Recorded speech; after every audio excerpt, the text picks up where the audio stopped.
Bem-vindo ao podcast Carreira e Negócios, uma série especial falando sobre crédito, gestão de risco. E hoje a gente vai acompanhar aqui o que aconteceu com a história da gestão de crédito aqui no Brasil nos últimos anos, nas últimas décadas. Eu trouxe aqui uma pessoa bastante eclética, né, com vasto conhecimento e atuação, e não só como um executivo de crédito, mas também CEO, investidor, conselheiro. Então, Jackson Gomes, Jackson, muito obrigado por você estar aqui. O Jackson, atualmente ele é conselheiro da PicPay, né? Mas foi diretor de risco, foi CEO de banco e tudo mais. Agradecer aqui você vir compartilhar aqui a sua experiência com a gente. Eu que agradeço, Jorge. É um prazer estar aqui. É sempre bom estar conversando com o pessoal do mercado aí, até lembrando um pouco como é que foi esse período, né, nessa carreira longa aí que eu tenho em banco e essa vivência de todo o desenvolvimento do sistema bancário nacional nas últimas décadas. E prazer estar aqui. Muito bom. O Jackson, começar aqui um pouco aproveitando, acho que você foi parte aqui do primeiro banco digital aqui no Brasil, né? E depois você acabou mergulhando a fundo nas startups, saindo do tradicional. Eu queria entender assim, como é que foi essa transição? Né, você estava num dos principais bancos brasileiros, super conservador, né? Ir para um banco digital, eu lembro que foi um case, né, a abertura de conta digital que não existia, o Bacen depois ele acabou até mudando a regulação e agora como grande investidor e conselheiro de startups e scale-ups, né? Assim, 40 anos de carreira é bastante coisa, né? Então a gente tem uma experiência bem longa. Eu comecei, obviamente, na época, só tinha banco tradicional para começar. Inclusive, a gente começou com inovação até na própria gestão de riscos, né? Eu fiz parte do primeiro grupo de gestores de risco que teve no Brasil, né? E essa foi minha última função, mas a mais longa, que eu tive num banco tradicional. Quando os bancos tradicionais eles começaram a ver que gestão de risco era parte do negócio e não simplesmente uma função de controle regulatório, etc. Eu saí do banco ainda com essa visão tradicional, assim, mas sem muito planejar, acabei entrando no mundo digital porque estava começando o mundo digital, né? Então eu tive a sorte de participar do primeiro projeto que lançou de fato o primeiro banco digital. Inclusive, a gente oportunidade de negociar com o Banco Central essa mudança, né? Porque até então não era permitido abrir contas digitais e a gente negociou com o Banco Central essa possibilidade. Foi o primeiro banco que realmente foi autorizado a abrir uma conta digital e, inclusive, a resolução, né, que na época foi feita pelo Banco Central para permitir conta digital era baseado no nosso processo, né? Então, foi uma mudança muito grande, porque o banco digital, até aquela época, o que se pensava que banco digital era banco com um canal digital. E, na verdade, é totalmente outra coisa, né? É um banco com toda uma plataforma digital, feito de uma forma diferente e com um apelo de negócio completamente diferente, né? Então, foi um aprendizado muito grande. Eu já não esperava, àquela altura da carreira, ter uma evolução assim, em termos de aprendizado que eu tive nesse processo. E agora, como já saí do banco já há algum tempo, atuo ainda como conselheiro ainda de bancos digitais e também como investidor e mentor de várias fintechs, que eu tenho oportunidade. Aí é mais assim, aquela ideia de passar o que a gente aprendeu para esse pessoal empreendedor que está chegando no mercado e desfrutar um pouco dessa oportunidade. O Jackson me lembra, assim, na época da abertura de conta digital, que um dos questionamentos era que, poxa, quando você vai na agência, confere a assinatura, tal, é um processo que tem um rigor de controle e conformidade, mas aparentemente quando você faz esse processo digital é muito mais seguro e tem muito mais controle. É isso mesmo? Inclusive esse foi o grande ponto de discussão com o Banco Central quando a gente lançou o banco. Porque até então tudo era regido pela 2025, né, que era a resolução que tratava de abertura de contas, de 1993, e estavam falando de 2016.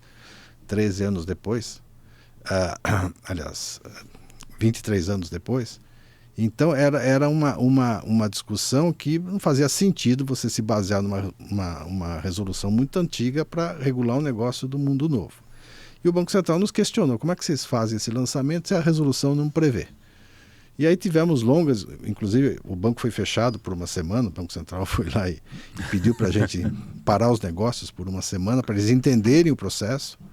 E aí nós explicamos todo o processo, como funcionava um onboarding digital. E até que numa das grandes reuniões que a gente teve com o Banco Central, um dos chefes de departamento lá falou a seguinte frase: o objetivo desse novo processo não é ser perfeito, é ser melhor do que o que tem.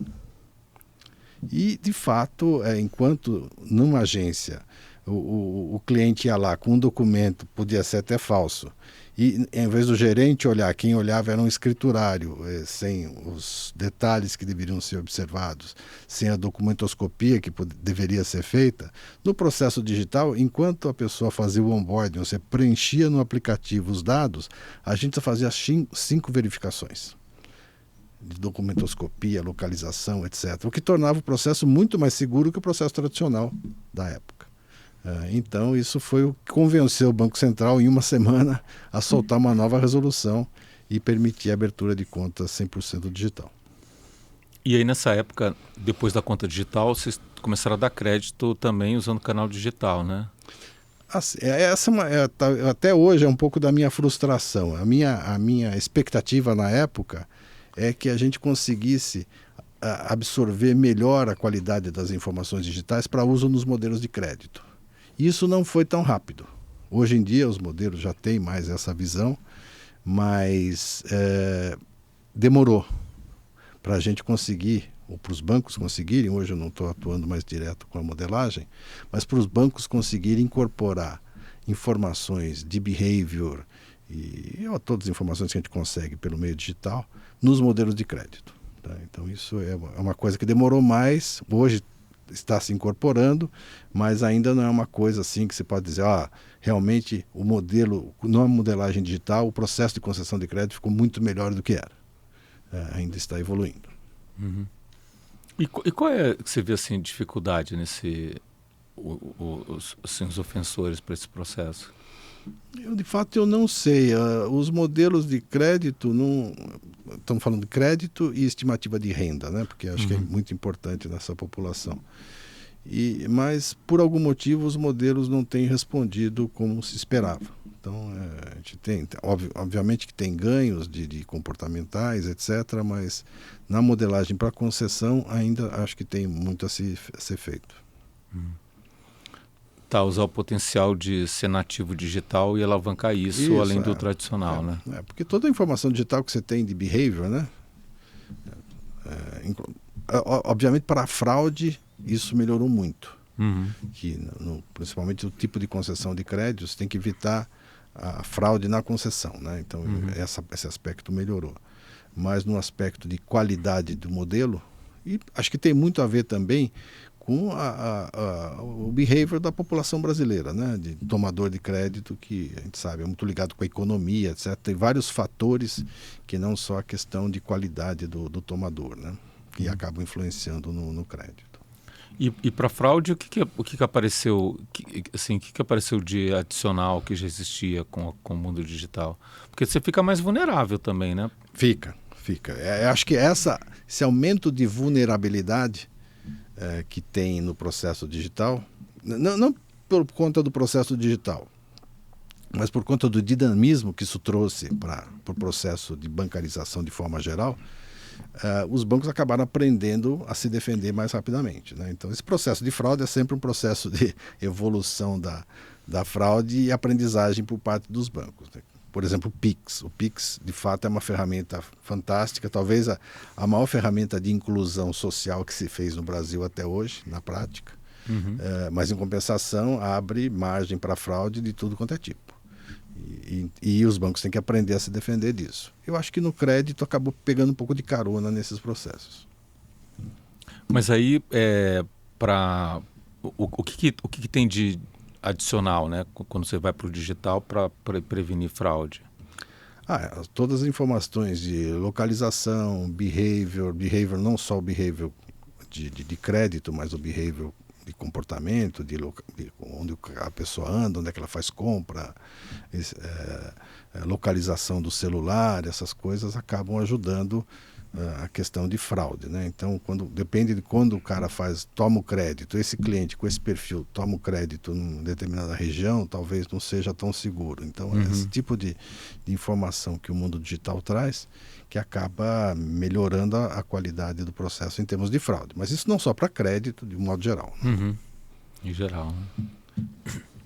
Bom, e aí, assim, não sei se é a minha percepção, né? Mas um banco digital, no início, ele ainda tinha um mix de fintech com tradicional, né?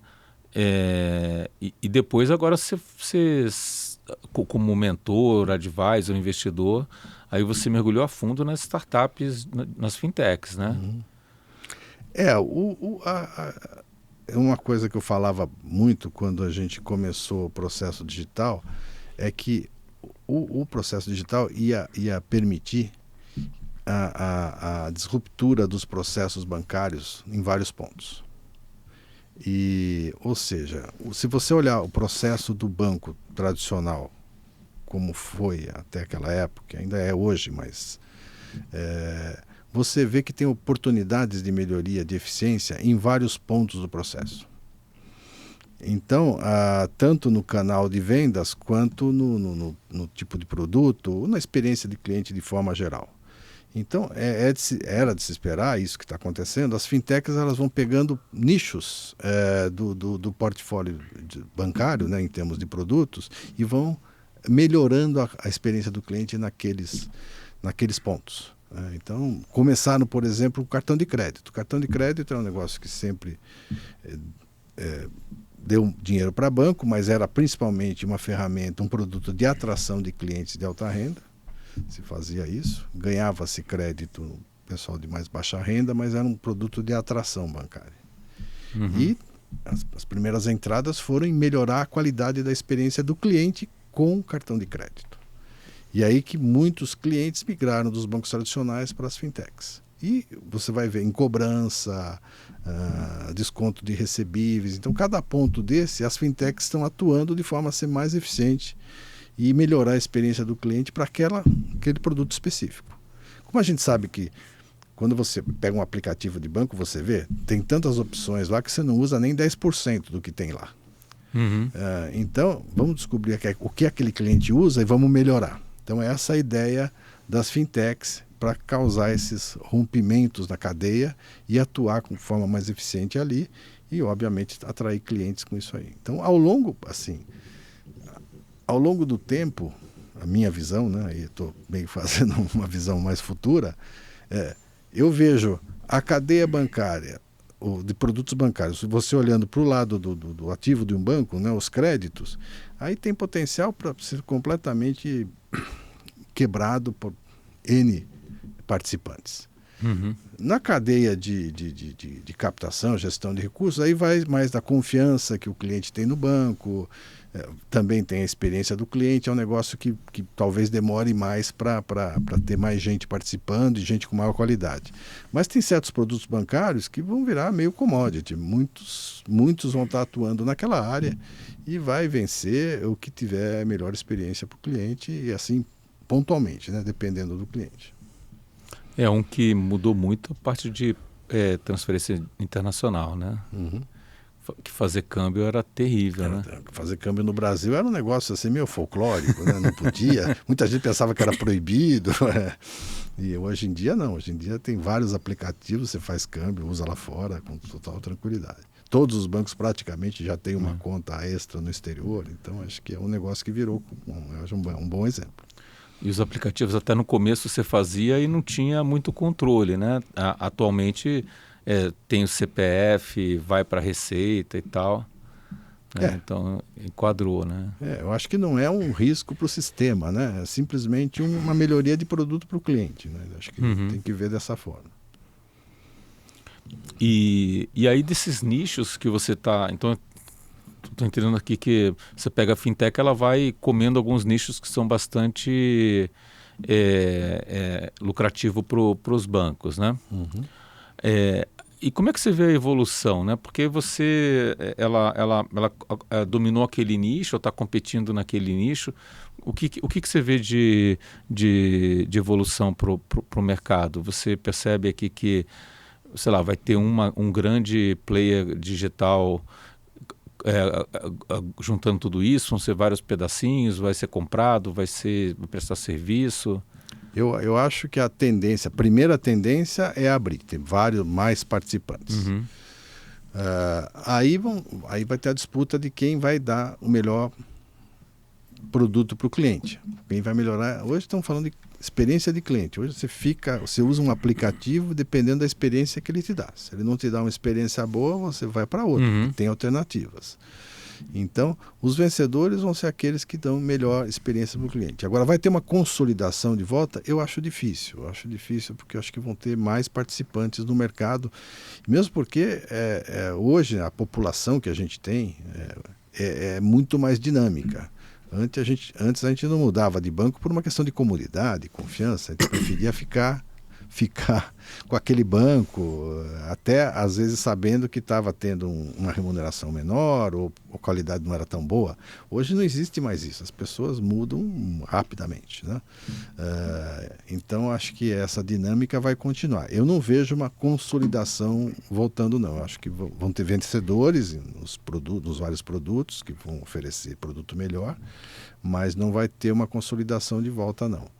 O que eu acho que vai continuar na gestão de grandes bancos, etc., é a questão da gestão de risco, né? Porque, vamos dizer, o grande risco do sistema é quem está tomando o risco de crédito não saber exatamente o que está tomando. Nós tivemos uma grande desintermediação no risco de crédito ultimamente, né? Várias casas vendendo papéis de empresas diretamente para o público. E é um público que não entende muito de risco de crédito. Então, esse é o maior risco do sistema, a gente ter o dono do risco sem entender exatamente o que ele comprou. Uhum. E a gente sabe disso pelas margens que estão sendo negociadas, que às vezes são muito baixas em relação ao risco que o cara está tomando. Aqui talvez tenhamos uma crise no sistema em algum momento, de ter um choque de crédito aí, muita gente talvez perca dinheiro, que antes que se fosse depositante de um banco, ele não perderia. O banco faria essa intermediação por ele. A margem seria menor, mas o banco faria a intermediação por ele. Então, essa tendência de gestão do risco de forma global, eu acho que ainda vai ficar com os bancos, porque, de fato, quem entende do que está sendo feito. Uhum. Mas, em termos de produto de serviço, eu acho que isso vai ser bem diluído. E aí até empresas não financeiras, né, atuando com crédito. Com crédito, pagamentos, né? Eu acho que aí tem um grande risco. Assim, a gente viu na crise de 2008, lá nos Estados Unidos e na Europa, aqui menos, mas a gente viu bastante, é que o tomador final do risco não sabia o risco que estava tomando. E isso tem consequências. Aqui acho que a gente vai viver algo semelhante, talvez, porque tem muito tomador de riscos que não sabe exatamente que risco tomou, e numa eventual crise de crédito vai ter que assumir algum tipo de perda. Então esse pessoal vai ficar mais cauteloso no futuro e investir através de investidores qualificados ou intermediado por um banco, né? Então vai ser depositante de um banco que vai continuar fazendo as carteiras de crédito. Então isso aqui talvez tenha alguma reacomodação dependendo de como for essa evolução, mas em termos de serviço, etc., eu acho que é difícil voltar a consolidar tudo em grandes instituições. Uhum. E assim, voltando um pouco, você falou dos 40 anos de experiência, né? Então, assim, a formação no bancos tradicionais e agora esse contato intenso com as fintechs e tudo mais. Quando a gente olha o perfil de profissional, né? O que mudou, né? E qual a demanda do mercado? Bom, aí acho que tem uma visão o mercado mudou muito, né? Assim, eu até falo para os meus filhos, o pessoal mais novo que eu converso, na época que eu entrei no sistema bancário, como engenheiro de formação, No Brasil havia muito pouca oportunidade de carreira. A carreira bancária era o que mais acontecia na década de 80, porque os outros estavam realmente deprimidos. Então a gente não tinha muita opção. Então foi meio que por falta de opção. E das indústrias que se desenvolveram no Brasil na época, a indústria bancária foi, acho que, a que mais se desenvolveu. Então os bancos brasileiros saíram de um posicionamento global de certo atraso para até fim da década de 90, para ser assim, meio que exemplo, benchmark global. Porque as crises levaram a um processo de seleção natural, né, dos bancos, ficaram só os melhores. E um Banco Central, eu considero o Banco Central do Brasil meio exemplar, eu acho assim, com modelo global. Tá? Acho que a segurança que a gente tem nessa área no Brasil, das instituições financeiras, eu acho um ativo para a economia nacional muito importante. E muito disso tem a ver com o sistema bancário constituído por bancos seguros e um Banco Central bem competente, principalmente nessa área de atuação de fiscalização bancária. Então, esse foi o modelo tradicional que se montou na época e é o que tinha para a gente fazer, né?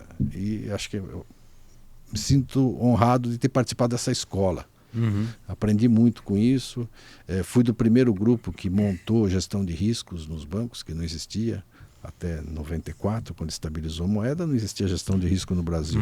Ela passou a existir e eu fui um dos primeiros a mexer com isso, desde a criação do comitê na Febraban, outros comitês, participar de discussões com Basileia. Foi um negócio muito interessante em termos de carreira profissional, mas assim, muito ligado ao banco tradicional. Por que eu mudei para o digital? Por uma questão de mudança, não foi uma coisa que eu fui atrás, aconteceu. O banco que eu trabalhava teve uma mudança de gestão, né? de proposta de cultura, etc., que eu não me encaixava. Eu acabei saindo, depois de 30 anos de carreira, e sem querer caí num projeto de um banco digital que estava começando, tinha um sponsor importante, e que eu acreditei no projeto, porque na época era muito difícil conceber. Não, qualquer um que eu falava na época, eu estou trabalhando num projeto desse tipo, cara, como? Me explica, o que é isso? Não se sabia mesmo, né? Até quando a gente teve a discussão com o Banco Central lá na frente, meio que tivemos que explicar para o Banco Central do que a gente está falando. Então foi um negócio muito... Hoje é comum, todo mundo sabe, mas na época não era, né? Então foi mais assim... Eu até falo, olha, se for falar de planejamento de carreira, não fale comigo, que para mim tudo aconteceu meio por acaso. Foi bom, mas que aconteceu meio por acaso. Hoje em dia não, hoje a flexibilidade de ofertas de emprego, assim, de opções mesmo, dentro da carreira bancária, quanta coisa tem para se fazer, né? Que não tinha na época. Então hoje essa visão de carreira bancária tal, é um negócio muito mais amplo e realmente dá para você escolher mais. Mas na época, lá atrás, não se tinha essas opções e eu meio que fui levado pelo que apareceu. Tá? E bom, a gente falou bastante aqui da parte digital, e aí parte digital tem a questão, a gente falou também dos dados, né? E esse desafio. Aí a reboque, né, quando você tem dados e aumenta a capacidade de processamento, né, você tem toda uma série de facilidades analíticas, né, que eu entendo que as fintechs têm, né, comparado, por exemplo, com um banco tradicional 30 anos atrás. Né?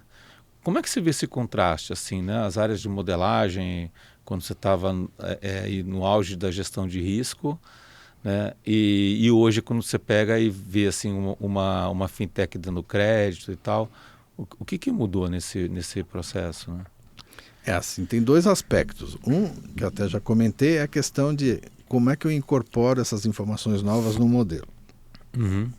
Isso foi um pouco mais lento do que eu esperava. Né? Eu esperava que os modelos fossem avançar muito rapidamente, em função dessas novas informações. Houve avanço, sim, não nego, mas não foi com a velocidade que a gente, pelo menos que eu esperava. Questão de behavior, eu acho que melhorou, foi mais interessante, mas a questão de concessão de crédito, eu acho até por tipo de perfil da nossa população tem sido um negócio mais lento, embora, confesso, tenha evoluído também. Agora, isso é um ponto do negócio, né? Agora, saindo do modelo, indo para a gestão de um modo geral, né? Oferta de crédito, etc., isso é muito mais dinâmico, tem muito mais meios de você chegar até o cliente, chegar no cliente na hora certa. Hoje, boa parte do crédito é concedido na venda, né? Buy now, pay later, quer dizer, na hora que o cara comprou que ele vai ter a oferta de crédito. Então, tem uma flexibilidade que o mundo digital tem que antes não se tinha. Antes você oferecia uma linha de crédito para o cliente que ele ia tomar não se sabe quanto e muitas vezes tomava com uma seleção adversa, no momento errado. É diferente de você chegar no timing certo e oferecer o produto para ele. Então tem os ganhos do próprio... Não é só a questão digital, né? Da vida dinâmica de hoje que a gente tem, de ter tudo quase no celular, que ajudam bastante no processo de uma forma geral. Tá? Então, isso acho que ajuda muito as fintechs a desenvolverem melhores experiências para os clientes do que a gente tinha no passado no banco tradicional, que era um relacionamento basicamente na agência. Né? E você tá envolvido em várias fintechs, né? Sim. Hoje eu tenho, quer dizer, eu participo de comitês de investimento de alguns venture capitals que investem em fintechs, né? Todas explorando algum nicho de negócio, tanto na parte de cliente pessoa física quanto de pessoa jurídica, nos descontos de recebíveis, etc. Então, o que a gente olha ali para investir é o potencial que tem aquele mercado, mas principalmente a qualidade da pessoa que está tocando o negócio. Se de fato ele viu um problema que é um problema de ineficiência do sistema bancário, dos produtos que os grandes bancos ofertam, e ele vai atacar aquele problema de uma forma inovadora. Então esse é o principal ponto. Evoluindo mais para hoje em dia, nesse mundo de inteligência artificial, né, a gente fica com um pé mais atrás, porque muitas dessas soluções vão passar por um processo de inteligência artificial. E eu acho que hoje isso tem que ser pensado de antemão. Antigamente a gente não via isso como um quesito necessário para esse tipo de empreendimento, mas hoje eu acho que é muito relevante. Problema, custa mais caro. E requer uma expertise que menos gente tem. Então é um desafio maior para os entrantes do que a gente tinha, por exemplo, há 1 ano, 2 atrás, né? Então hoje a gente tem um desafio maior nesse mundo para você fazer uma disrupção de fato, se você está trazendo todo o potencial que deveria naquela proposta de negócio que você está trazendo. Agora, assim, no teu contato com as fintechs, seja as que você investiu, que você está no conselho, ou as que simplesmente fizeram pitch, né, e você acabou não investindo, o que você, quando fala de crédito, cobrança, o que você vê de tendência, né?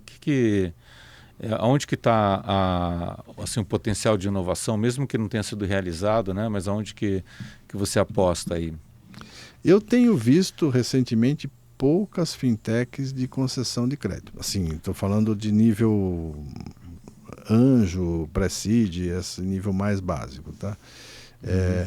O que se tem, esse pessoal trabalha mais com a experiência do cliente no sentido de ofertar a melhor qualidade de serviço, tá? Não de assumir risco. O que, num certo aspecto, é bom, como falei, pouca gente entende. E se o cara for assumir risco, a ideia de onde vem o funding, né? Então, é pouco. Nessa área você não vê muita coisa nesse sentido. O que você vê é desconto de recebíveis, aí o cara cria um FDIC, consegue um funding, etc., e evolui nessa área. Mas, fora isso, o processo de desintermediação de crédito, né? Peer-to-peer, que para mim é um modelo muito complicado. Você vê muita gente querendo investir, e é aquele problema que eu falei, o cara quer investir sem saber direito o risco que ele vai tomar. E aí falta uma demanda do outro lado, porque naquele risco prometido tem pouca gente querendo tomar crédito. Então você vê muita gente, mas aí tem um gap, e as fintechs que foram nesse sentido estão meio empacadas hoje em dia. Não tem aparecido ainda, mas a gente não tem aceito. Então, para a pessoa física, muito pouco. Para esse meio peer-to-peer, tem, mas está meio parado. O que mais tem mesmo é o que tange para a parte de serviços, que eu vou pegar uma carteira de recebíveis, ou descontar, ou talvez fazer intermediação para um terceiro, isso. E originação, né? Originação para um grande banco, ou um banco médio, isso tem. Mas assim, em termos de crédito mesmo, é muito pouca coisa, tá? Eu acho que não é uma área que vai ter uma grande ruptura aí. A lógica é os grandes fintechs, né, que cresceram, né? Pega os Nubank da vida, o próprio PicPay, esses caras sim, porque eles têm fonte de recurso, etc. Mas nascendo é muito pouca coisa.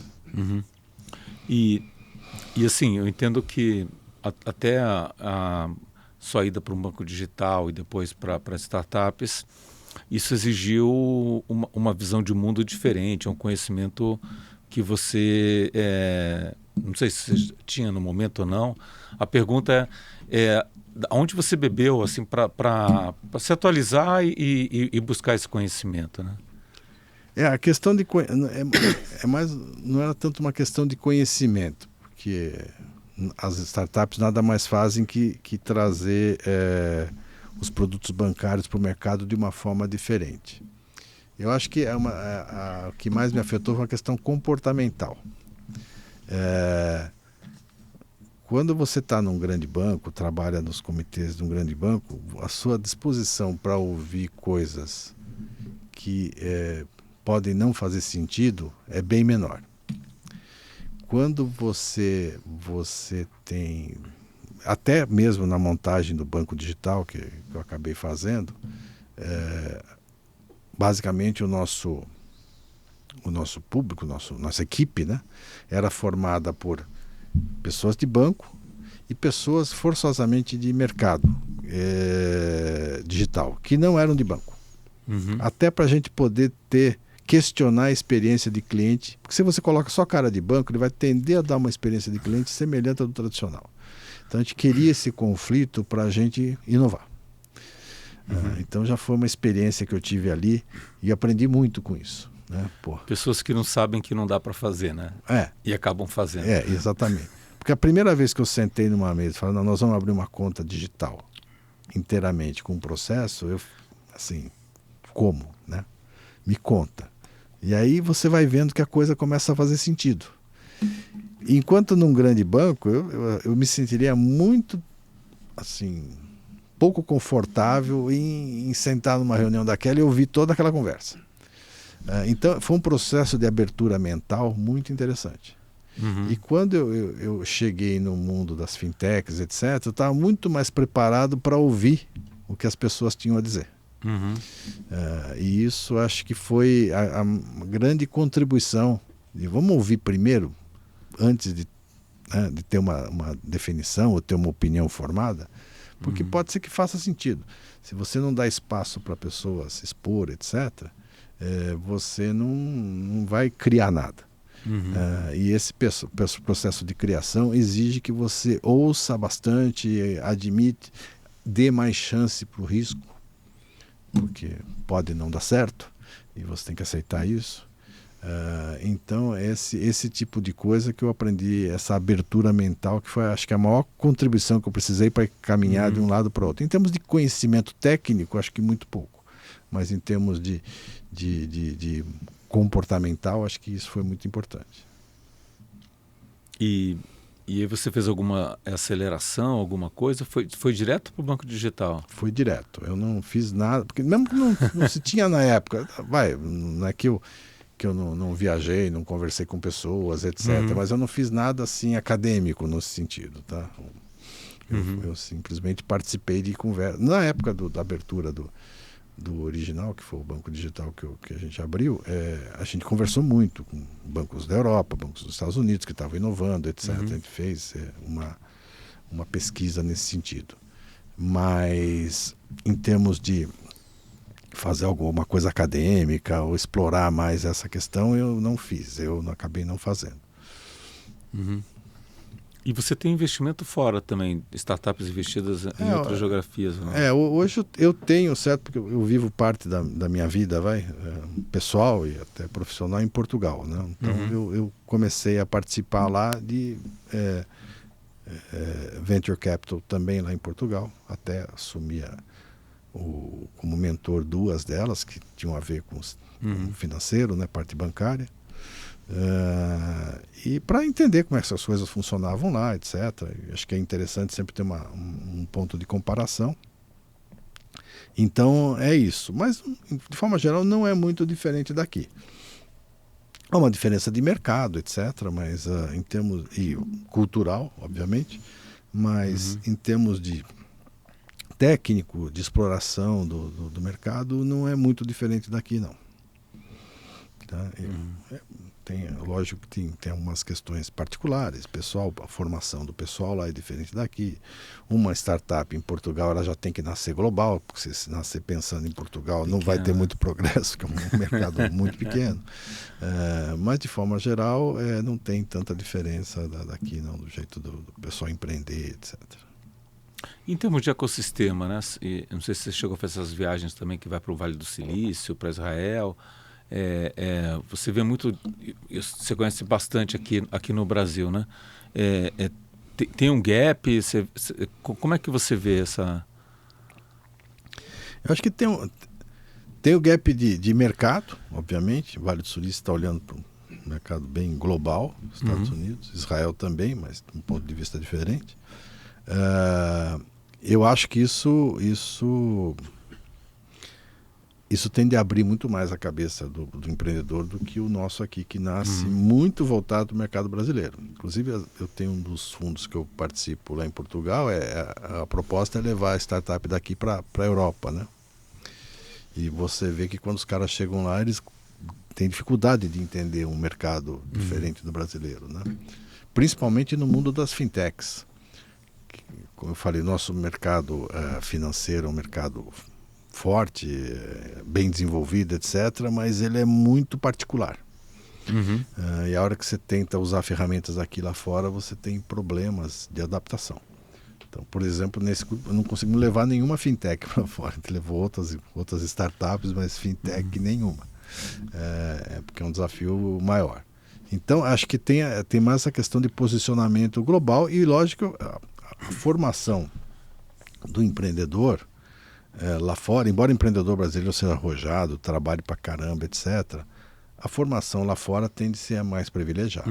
Tá? Então, você vê tecnicamente os negócios fazem mais sentido, eles conseguem explorar mais coisas do que na média o empreendedor brasileiro. Tá? Então, acho que é isso. É o conhecimento geral, né? Assim, é bastante... O que você está falando faz sentido. Eu me lembro que eu trabalhei na China e quase ninguém, isso foi em 2003, né? Teve 20 anos, quase nenhum lugar aceitava cartão de crédito, né? Então não tinha, a China ainda era fechada em parte, não tinha cartão. E se você vai hoje na China também não tem mais cartão de crédito, porque eles pularam. Acho que tem muito a ver por causa do entorno, né? Exato. Aí pode ser de mercado, pode ser regulatório, né? O próprio cartão de crédito no Brasil já é um negócio estranho, né?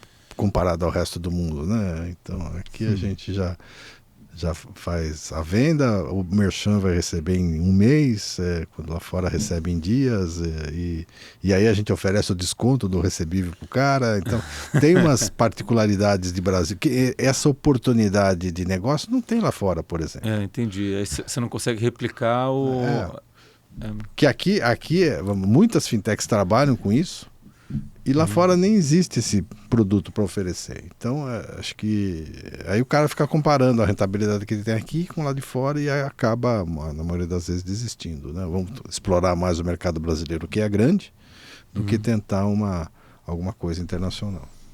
E aí, o risco também, quando é muito específico, muda a lei, muda algum contexto, você fica tem que pivotar ou não tem o que fazer. Né? O risco legal é sempre complicado. Né? Às vezes o cara, todo um negócio fica pendurado numa decisão, né? Legal. Então isso também é um risco muito grande. Principalmente porque uma fintech ela vai estar concentrada naquele produto. Né? Se mudar aquilo, muda tudo. Né? Diferente de uma grande instituição que aquele é um dos produtos que ela oferece. Né? Então é muito menos sujeito a riscos legais. Né? O Jackson, pensando aqui na parte de crédito, né? Uma coisa que eu percebi que às vezes as pessoas acham que tem muita similaridade varejo e atacado, né? E são assim mundos completamente diferentes. Eu não sei se você aproveitar um pouco da tua experiência, assim, pegar a tua perspectiva também, né? Isso assim, desde a época do banco tradicional, né? A gente tinha os canais de decisão do atacado e do varejo eram completamente distintos, né? Tanto na questão de governança, etc. Então o atacado muito mais no caso a caso, muito mais análise fundamentalista da empresa, né? E o varejo modelagem por comportamento de grupo, né? Então assim, desde o processo estatístico de modelagem até o processo o processo de concessão são coisas muito distintas, né? E o processo decisório, eu diria que na época do Itaú, eu diria que o pessoal do corporate nem conhecia o pessoal de varejo. Eram completamente diferentes, eram públicos diferentes. Eram dois bancos, né? Até inclusive um banco diferente, né? Então acho que até hoje. Então não dá para você tratar as duas coisas da mesma forma. São produtos muito distintos, desde o processo da modelagem até a concessão e cobrança, e você sabe. Porque o corporate você cobra renegociando. O varejo é outro tipo de approach, né? Então você, de fato, não dá para comparar. São processos distintos. E até muito tempo atrás a gente tinha bancos que eram só bancos de atacado e bancos que eram só bancos de varejo. Então, depois que criou essa história do banco múltiplo, etc., mas em tese, por uma questão, banco múltiplo, uma questão de operacional, que acho que fazia sentido, mas uma questão de diluição de risco também, né? Você tem dois riscos e os ciclos de risco de crédito no Brasil para o corporate e para o varejo são diferentes. Então, uma coisa acaba amortecendo o risco da outra, né? Em termos de gestão de balanço, é muito mais fácil ter as duas coisas dentro de casa. Não, muito bom. Deixa eu aproveitar aqui e agradecer o patrocínio, né? Inteligência Digital, né? Mentoria para crédito e cobrança. Então, se você tem uma operação a partir de 10 milhões de contas a receber, você pode fazer um application, ver se tem business case e começar a aplicar esse conhecimento, essas técnicas, né, de forma prática, né? Uma coisa que o pessoal me pergunta bastante, Jackson, quando fala de GenAI e tudo mais, né, se em algum momento esses robôs, inteligência cognitiva, vai conseguir substituir o ser humano na análise de crédito. E aí pensando mais até no atacado, porque o varejo já tem um nível de automação altíssimo, né? Como é que você vê isso? Bom, isso aqui é uma opinião mais ampla a respeito de inteligência artificial. Eu acho que esses desenvolvimentos são inexoráveis, eles acontecem, né? Então, vai sim substituir o ser humano em tudo quase, né?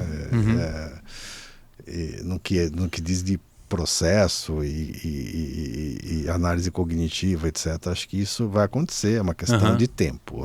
Então, vai sim.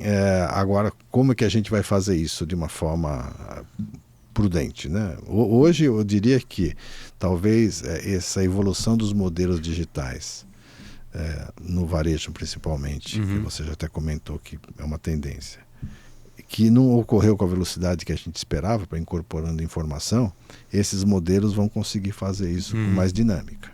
Então, um modelo de concessão de varejo, que era assim, te aprova o modelo, roda, testa, etc., e verifica, e vai colocando um modelo de desafio e vai evoluindo com o modelo dessa forma. com esse processo, eu diria que a evolução vai ser constante. Uhum. Né? Então, eu acho que isso vai acontecer. O modelo de corporate, não vejo por que também não seja assim. Porque além de analisar as informações de balanço, etc., que a gente está acostumado a olhar numa análise mais fundamentalista, eu acho que dá para incorporar outras variáveis, o mercado que a empresa atua, faturamento pontual, etc., que você vai conseguir fazer uma dinâmica do negócio do cliente sem necessariamente estar pedindo informação para ele, entendeu? Uhum. Então acho que isso é inexorável, vai acontecer. A questão é a velocidade com que vai acontecer, mas que vai acontecer, não tenho dúvida. Eu vejo assim que até para ser humano é bastante difícil, né? Então, se você não consegue botar um cara que está começando para fazer isso, tem que ter muita experiência e muito tempo de comitê para começar a opinar de forma inteligente, né? Enquanto que um modelo de inteligência artificial, Talvez... assim que ele aprender o processo, ele vai fazer isso com uma dinâmica muito grande, baseado em informação de jornal, imagine, as fontes inúmeras, né? Faturamento do setor, dados de exportação, nossa, dá para incorporar um monte de coisa aí que a gente só vai olhar lá no balanço do cliente num modelo dinâmico, né? Então acho que tem uma oportunidade muito grande de evolução aí. Não, faz tempo que eu não trabalho mais com modelo de corporate, mas eu acho que até algumas dessas dinâmicas já devem estar sendo incorporadas. Eu agora me senti retrógrado, porque faz todo sentido, mas é difícil admitir, né? Não, eu acho que não tem como. As coisas, quando fazem sentido econômico, elas acontecem. Então não tem como a gente evitar. É difícil prever o timing, mas acontece. Porque no final você está emulando um conhecimento intrínseco de algumas pessoas e daqui a pouco a máquina sabe melhor do que a gente. Né? Sabe, sem dúvida. Esse é um... eu acredito muito na parte de produtividade, né? Então você vê bastante, né? Então tem que compilar dado, tem que buscar fazer due diligence, né? Acho que tem casos bem até a qualidade. Um processo de fintech que muito rapidamente incorporou isso é o pessoal chatbot, né? Atendimento a cliente. E assim, se fazia, tinha os modelos de inteligência artificial 1.0 ainda, que mais ou menos você preenchia os questionários e aquilo voltava para o cliente com as suas respostas. No dia para a noite o computador está preenchendo sozinho e com ganho de qualidade até melhor do que se tinha. E rapidez nem se fala. Então, à medida que você consiga passar essas informações e a máquina aprender, as coisas vão muito rapidamente, não tem como evitar. E se você não fizer, alguém vai fazer por você. O Jackson, e aí, pegando agora um pouco do teu perfil, é que acaba sendo uma entrevista bastante eclética, né? Mas tem muita história para contar, muita história. Né? O teu perfil de investidor, né? Quando você investe numa fintech, né? Qual é a tua tese, se você tem uma tese de investimento para fintech, né? E quais são os critérios que você usa para investir numa fintech? Não, até por ser gestor de risco, assim, investimento em startup, de modo geral, eu sou agnóstico.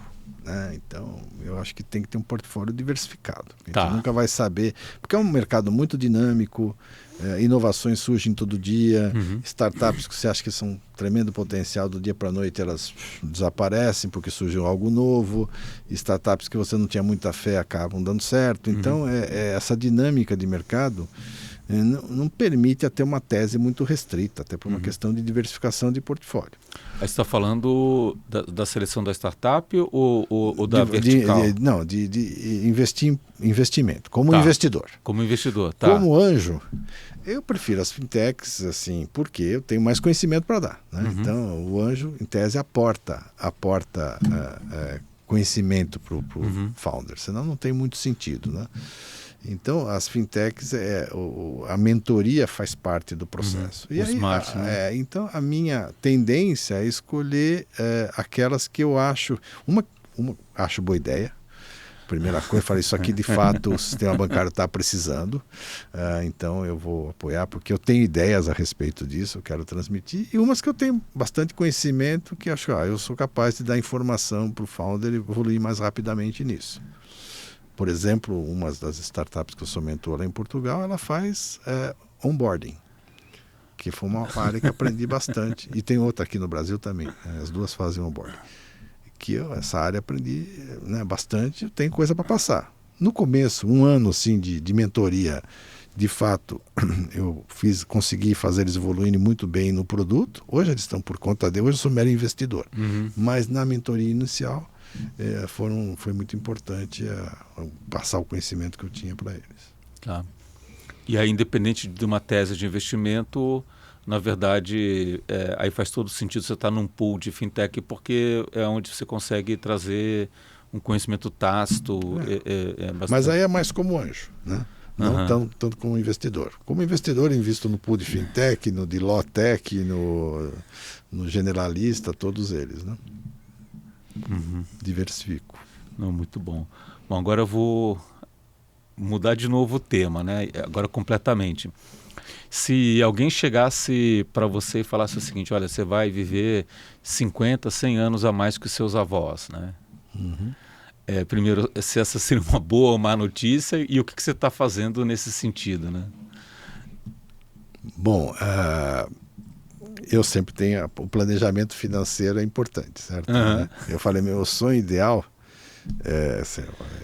para você otimizar a sua vida, né? Você tem que morrer tomado 100% no teu limite de crédito, né?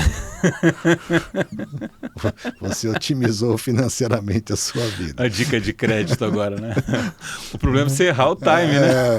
O problema é que a gente não sabe o time, né? Com essa informação que você está dando, eu teria que fazer um replanejamento para... Mas, assim, eu não tenho nada contra viver, não. Eu acho que a gente está aqui para usufruir o máximo que a gente pode da vida que a gente tem e a questão é a gente caber dentro desse prazo, né? Eu tenho, desde que eu me aposentei assim, de cargo executivo com 60 anos, né? Eu saí do banco digital, depois que a gente lançou o banco, que eu tinha um compromisso lá, e eu fiz 60 anos, e era minha meta de vida a sair do mundo executivo com essa idade. Então eu atingi essa meta. Daqui para frente eu vou ter controle da minha agenda, eu vou fazer mais ou menos o que eu quero, o que eu acho interessante e tal. Exatamente para ter uma qualidade de vida pelo tempo que a gente acha razoável, né? Porque isso não dura para sempre. Quanto mais durar isso, melhor. Não tenho... Então acho que esse é o planejamento que eu gosto de fazer. Se a gente fala que são duas fases, né? Tem uma vida corporativa, depois tem uma sobrevida, você já está bem planejado e estruturado nesse segundo momento. Né? Foi para isso que eu trabalhei, né? Então... Agora, dá para ficar sem um mundo corporativo 100%? Acho que não dá. Não dá porque primeiro que a gente tem uma obrigação com a sociedade de transmitir o que a gente aprendeu, etc. Então acho que a gente tem essa obrigação. E outra que é legal você estar vivendo ainda no mundo assim, não é assim, é legal passear, etc. Muito. Mas acho que a gente tem que ter um sentido de vida profissional ainda prevalecendo ao longo do resto da vida da gente. Então é questão só de prioridades. Eu tenho, assim, e a mais impressão, porque eu não sou especialista no assunto, né? Mas eu tenho a impressão assim, na hora que você dá uma degradada em termos de saúde, lucidez e tudo mais, né? Então estar sempre ativo também é uma forma de... eu não me imagino parando, acho que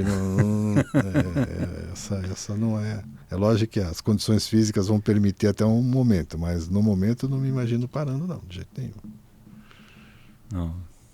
Muito bom. Não, eu tenho feito essa pergunta, né? E quando você olha assim a expectativa de vida, é uma coisa que de fato tem ocorrido, né? Então você pega brasileiro, década de 40 anos de vida. Atualmente está no 76, 77, faz a conta, dá 5 anos e meio dá 5 meses e meio por ano, né? De aumento. Então assim, isso crescente, né? Então, é uma coisa que a gente lógico que talvez não viva 100 anos, mas é uma coisa que a gente tem que estar preparado, porque não é a foto do passado, né? Tem que olhar agora para a foto para frente. A única coisa que me preocupa nesse sentido é o sistema previdenciário, né? Que esse não vai sobreviver. Porque não tem como sobreviver a um sistema previdenciário talvez... com essa mudança na distribuição de idade da população. É, mas acho que é esse aspecto, né? E se eu tentar elencar aqui, vai parecer sempre saúde, finanças e ter um propósito do que está fazendo. É, mas isso, sem dúvida. Muito bom. Bom, Jackson, obrigado aqui pela sua participação, conhecimento. Acho que deu uma visão bem interessante, né? E legal a você ter transicionado, né? Banco tradicional, banco digital, as startups, né? Gestor, começou como executivo, né? Depois conselheiro, investidor, né? Um perfil bem interessante, né? Você que está acompanhando a gente aqui nessa série, né? Um episódio bastante eclético aqui e você começa a perceber, né? Um pouco do crédito, não é só crédito, da gestão de risco, mas é também conselho, é ser investidor, né? Então é difícil rotular uma coisa, né? Então, e aí você começa a entender aqui esse modelo, esse formato, né? E eu acho que o Jackson traz bastante disso, né? Então aqui para você que acompanha, e você que quer ser conselheiro investidor, você que está trabalhando com crédito, segue, compartilha com quem você acha que vai aproveitar desse ensinamento, né? E Jackson, muito obrigado aí pelo... Eu que agradeço pela oportunidade. Acho que foi um prazer estar aqui com todo mundo aqui, compartilhando essa experiência. Eu trouxe esse livro aqui, esse Inabalável, ele conta a história quando eu fiquei perdido no mar, né? 2 dias perdido no mar. São várias histórias de superação. E a minha acabou, inclusive, dando o título do livro, né? Muito obrigado. Um desafio interessante. Esse eu não tive, graças a Deus. Muito bom, obrigado, Jackson. Eu que agradeço.